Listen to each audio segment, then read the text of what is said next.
Bem-vindo ao programa Hora do Estudo Bíblico, com o doutor e professor Lehmann Strauss. Este estudo é o resultado do tempo pessoal com o Senhor, da experiência de ministério pastoral e das conferências bíblicas do Dr. Lehmann Strauss, que nos instrui e encoraja com o ensino da Palavra de Deus. Agora com você, Hora do Estudo Bíblico, na apresentação de Aurélio Campos. Muito obrigado por acompanhar o nosso programa. Vamos começar hoje um novo estudo no livro de Joel. Antes de começarmos o nosso estudo, vamos orar e pedir a Deus a sua ajuda, a sua direção. Pai querido, nós te agradecemos por tua santa palavra, pela alegria e bênção em poder estudá-la. Pedimos que o Senhor fale diretamente conosco de acordo com as nossas necessidades. Que este pequeno livro seja uma bênção para os nossos corações. Que possamos ouvir, aprender e praticar a tua palavra. Oramos em nome de Jesus. Amém. Este pequeno livro de apenas 3 capítulos é considerado uma grande pérola literária do Velho Testamento. Sua mensagem tem a tendência de tirar o leitor do seu estado de apatia. Este é um livro que vai direto ao coração. E aqui, amado ouvinte, vamos ver o clímax ao atingir o seu ponto mais alto e decisivo no juízo da segunda vinda de nosso Senhor Jesus Cristo. Em Joel, você vai ler sobre o julgamento das nações perversas, quando Deus vindica sua santidade e justiça na terra. Há outros profetas que escreveram com grande paixão e poder diante da revelação divina, mas existem poucos escritores do Antigo Testamento que mostram evidências com tantos detalhes e cuidado que enchem a obra literária de beleza. Entre todos os livros da Bíblia, eu recomendaria este como um estudo profético em relação ao que Deus planeja para o fim dos tempos. Bem, vamos ver sobre o autor deste livro. Joel significa Jeová é Deus, e sabemos muito pouco sobre ele. No entanto, guarde o significado de seu nome porque é de grande relevância. Os nomes no Velho Testamento tinham significados muito importantes. Joel provavelmente era um nome comum naquela época. Digo isto porque existem pelo menos 11 pessoas na Bíblia com esse nome. Sabemos que o autor deste livro que vamos estudar era filho de Petuel. Versículo 1 diz: Palavra do Senhor que foi dirigida a Joel, filho de Petuel. Esta é a única vez que aparece o nome de Petuel, portanto não temos muita informação sobre quem era Joel. No entanto, esta falta de informação não deve ser um obstáculo para o nosso estudo. Há outros autores das Escrituras dos quais pouco sabemos. O importante é que esses homens foram instrumentos escolhidos por Deus através dos quais ele transmitiu a sua palavra. Isto é tudo o que precisamos saber. Hebreus, capítulo 1, versículo 1 diz claramente: Havendo Deus antigamente falado muitas vezes e de muitas maneiras aos pais pelos profetas. Pedro também diz em sua segunda carta, capítulo 1, versículo 21, porque a profecia nunca foi produzida por vontade de homem algum, mas os homens santos de Deus falaram, inspirados pelo Espírito Santo. Joel foi um desses profetas. E o que ele deu ao mundo nesta curta mensagem é a palavra de Deus inspirada, inerrante, imutável e invencível. A mensagem de Joel foi escrita há mais de 2.800 anos e vai continuar para a eternidade. Portanto, não importa que não tenhamos todos os detalhes sobre Joel, pois sabemos que Deus inspirou Joel para escrever esta joia literária. Também existem dúvidas quanto à data em que este livro foi escrito. Não sabemos exatamente quando o livro foi escrito, mas a data aproximada eu diria que foi entre 860 e 820 a.C. O que sabemos é que Joel profetizou e escreveu para o Reino do Sul, o Reino de Judá, quando o rei Joás era jovem. Este dado nos dá uma referência histórica para dizer que foi cerca de 860 ou 820 anos antes de Cristo. No livro de Joel encontramos a expressão o dia do Senhor, pelo menos 5 vezes. Se você está com a sua Bíblia aberta, pegue uma caneta e marque cada vez que você encontrar as palavras dia do Senhor. Esta é uma frase-chave que abrirá a porta para guardarmos as verdades encontradas neste livro. Veja o versículo 15 do capítulo 1. Ai do dia, porque o dia do Senhor está perto, e virá como uma assolação do Todo-Poderoso. Capítulo 2, versículo 1. Tocai a trombeta em Sião, e clamai em alta voz no meu santo nome. Tremam todos os moradores da terra, porque o dia do Senhor vem, já está perto. Ainda no capítulo 2, versículo 11. E o Senhor levantará a sua voz diante do seu exército, porque muitíssimo grande é o seu arraial, porque poderoso é, executando a sua palavra, porque o dia do Senhor é grande e muito terrível, e quem o poderá suportar? Marque em sua Bíblia mais uma vez.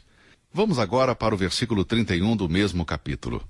O sol se converterá em trevas e a lua em sangue, antes que venha o grande e terrível dia do Senhor. Sublinhe e vá agora para o capítulo 3, versículo 14. Multidões, multidões no vale da decisão, porque o dia do Senhor está perto, no vale da decisão. Aqui temos a chave para compreender a mensagem de Joel. Esta expressão aparece mais de 30 vezes no Antigo Testamento e 4 vezes no Novo. Você poderá encontrar em Isaías, capítulo 2, versículo 12, Isaías 13, versículos 6 e 9, Jeremias 46, 10, Ezequiel 13, 5 e no livro de Amós também.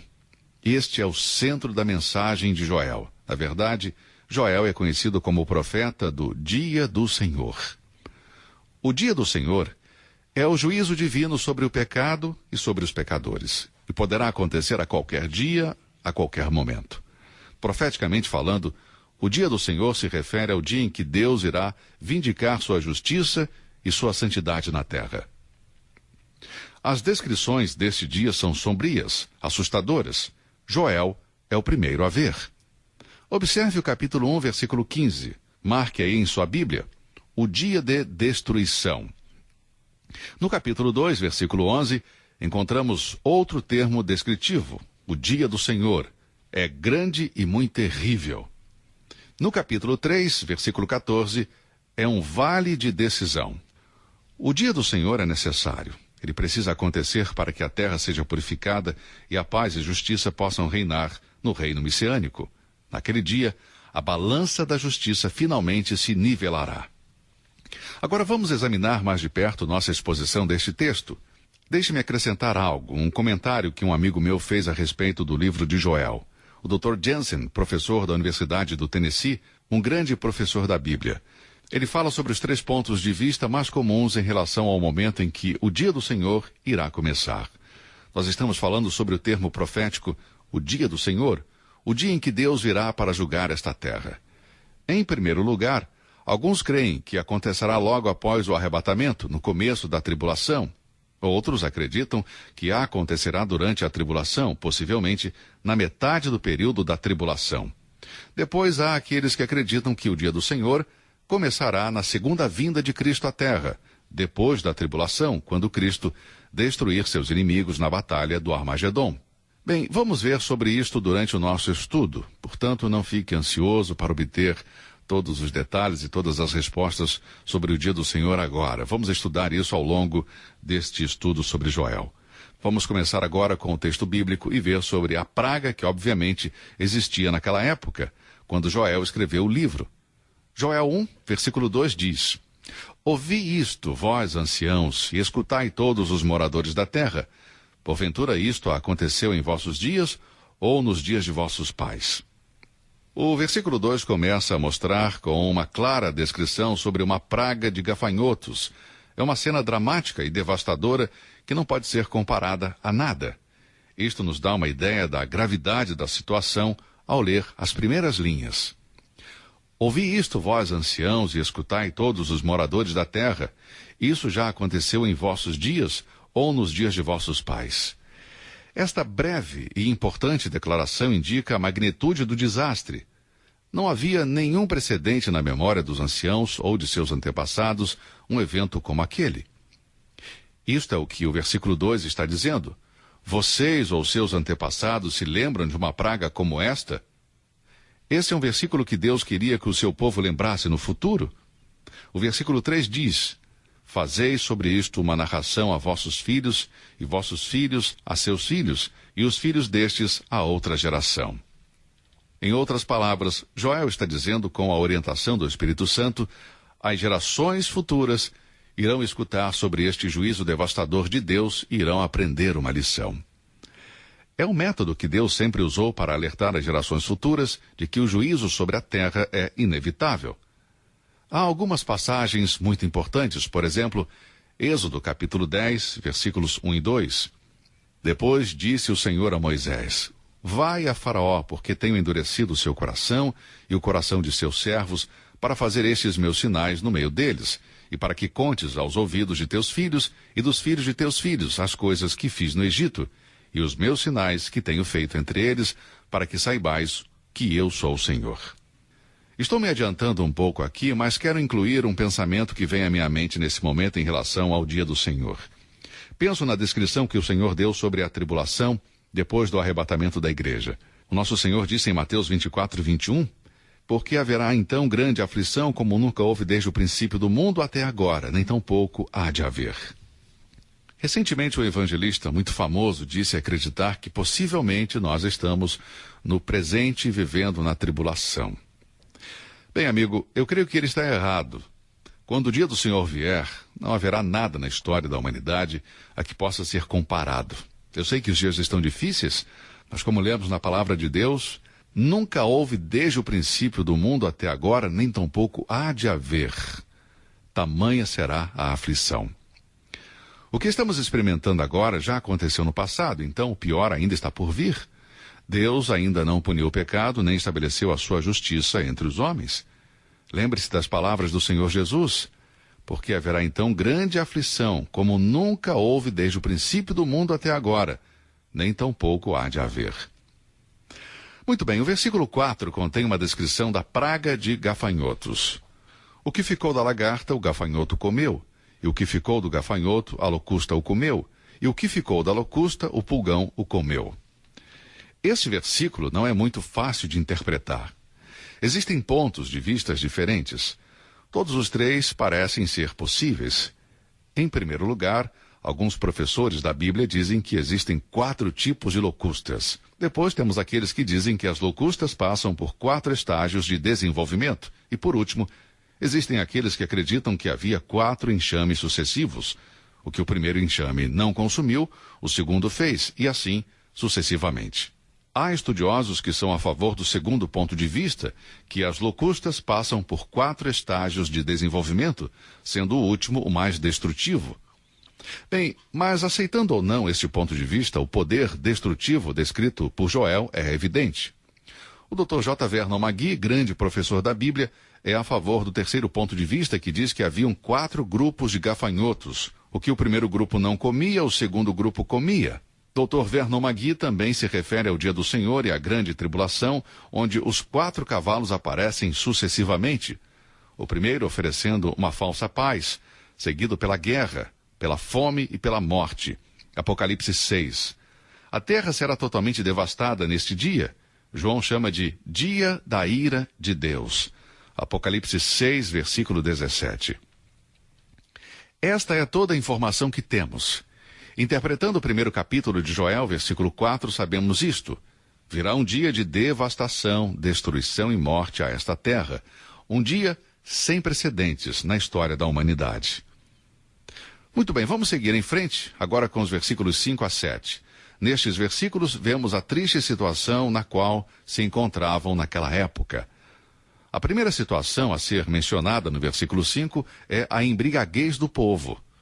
Despertai-vos, bêbados, e chorai, gemei todos os que bebeis vinho, por causa do mosto, porque tirado é da vossa boca.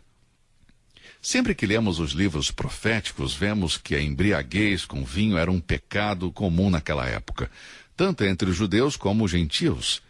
Certamente esta era uma das causas da queda de Israel. O profeta Isaías foi guiado por Deus para falar contra esse mal. Em Isaías 5, versículo 11, lemos: ai dos que se levantam pela manhã e seguem a bebedice, e continuam até a noite até que o vinho os esquente. Em seguida, em Isaías 5, 22, lemos: ai dos que são poderosos para beber vinho, e homens de poder para misturar bebida forte. Isaías 24, 9 diz: com canções não beberão vinho, a bebida forte será amarga para os que a beberem. Por fim, no capítulo 28, versículos 7 e 8, lemos: Mas também estes erram por causa do vinho, e com a bebida forte se desencaminham. Até o sacerdote e o profeta erram por causa da bebida forte, são absorvidos pelo vinho. Desencaminham-se por causa da bebida forte, andam errados na visão e tropeçam no juízo. Porque todas as suas mesas estão cheias de vômitos e imundícia, e não há lugar limpo. O profeta Amós também tinha algo a dizer. Você pode ler em Amós capítulos 2, 4 e 6. Deus ordenou a Abacuque a fazer a mesma advertência em Abacuque 2,15, onde lemos: Ai daquele que dá de beber ao seu companheiro, ai de ti que adicionas à bebida o teu furor e o embebedas para ver a sua nudez. A primeira menção de embriaguez que resultou em calamidade está em Gênesis 9, onde fala sobre Noé. Portanto, vemos que o Antigo Testamento está cheio de citações condenando esta prática. No Novo Testamento encontramos as mesmas advertências. Por exemplo, Efésios 5,18. Não vos embriagueis com vinho. Paulo escreveu aos Efésios para não se embriagarem. A ofensa é tão séria aos olhos de Deus que ele disse que os bêbados não herdarão o reino de Deus. 1 Coríntios 6,10. A embriaguez é descrita como indecente em Romanos 13,13. A linguagem das Escrituras é simples e fácil de entender. A Bíblia nunca chama uma pessoa de alcoólatra, mas de embriagado ou bêbado. A nossa sociedade diz que o alcoolismo é uma doença. Deus chama de pecado. Alcoolismo não é vírus contagioso. Você não pega ficando perto de alguém que está bêbado. Se fosse uma doença, Deus não castigaria. Deus castiga o pecado. Deus não castiga doenças. A embriaguez é o pecado do qual Joel está mencionando. Era algo ruim naquele tempo. Muito bem, no versículo 6, as locustas são comparadas a um exército invasor. Porque subiu contra a minha terra uma nação poderosa e sem número, e seus dentes são dentes de leão, e tem queixadas de um leão velho. Deus compara o enxame de locustas como uma nação que ele levanta para juízo. Alguns comentaristas concluem a partir desse versículo que a praga de gafanhotos, locustas, não era literal. Porém, eu não encontro nada aqui que apoie esta conclusão. A linguagem utilizada por Joel não é incomum na Bíblia. As formigas são chamadas de povo. Em Provérbios 30, 25, lemos: As formigas não são um povo forte, todavia, no verão, preparam a sua comida. Eu não encontro nenhuma razão para espiritualizar ou alegorizar as locustas em Joel capítulo 1. Uma praga de gafanhotos enviada por Deus como juízo não era algo novo. Veja em Êxodo capítulo 10, versículo 12 em diante. Ali lemos a história de como o povo de Israel sabia que a praga de gafanhotos foi enviada por Deus para os egípcios. Uma metáfora impressionante é usada para descrever os dentes dos gafanhotos com os de um leão. Você observou isso no versículo 6? Seus dentes começaram a cortar as vinhas e árvores, e não pararam até que devorassem os ramos, deixando as árvores nuas, como o versículo 7 diz.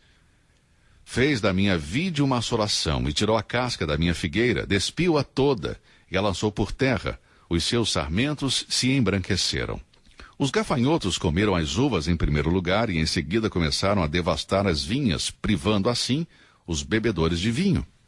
Os gafanhotos não tinham dentes de leão, eles eram destrutivos como os dentes de leão. Joel em seguida começa a falar sobre o juízo que Deus enviou para o povo de Israel. E as razões são óbvias. Bem, chegamos até o versículo 7 hoje. Concluindo, quero lembrar, meu querido ouvinte, que Deus odeia o pecado e ele julga. Esta é a mensagem do livro de Joel. O dia do Senhor é o dia onde Deus julgará o pecado e o pecador, vindicando assim a sua santidade. Pode ser qualquer dia, na verdade pode ser hoje, para qualquer pessoa. Mas Joel está falando profeticamente de um dia em que o Senhor Jesus Cristo voltará à terra e estabelecerá a sua justiça. Esta é a mensagem do livro de Joel. Amigo, que possamos aprender uma lição com isso. Não se engane, de Deus não se zomba. O que o homem semear, isso também ceifará. Muito obrigado por ouvir o programa de hoje. Que Deus te abençoe e até o nosso próximo encontro. Você ouviu Hora do Estudo Bíblico com o professor e doutor Lehmann Strauss, na apresentação de Aurélio Campos. Se você deseja ouvir novamente esta mensagem, visite a nossa página na internet www.bbnradio.org. Fica o convite para você nos acompanhar amanhã, neste mesmo horário, aqui na BBN. Hora do Estudo Bíblico é uma produção da BBN.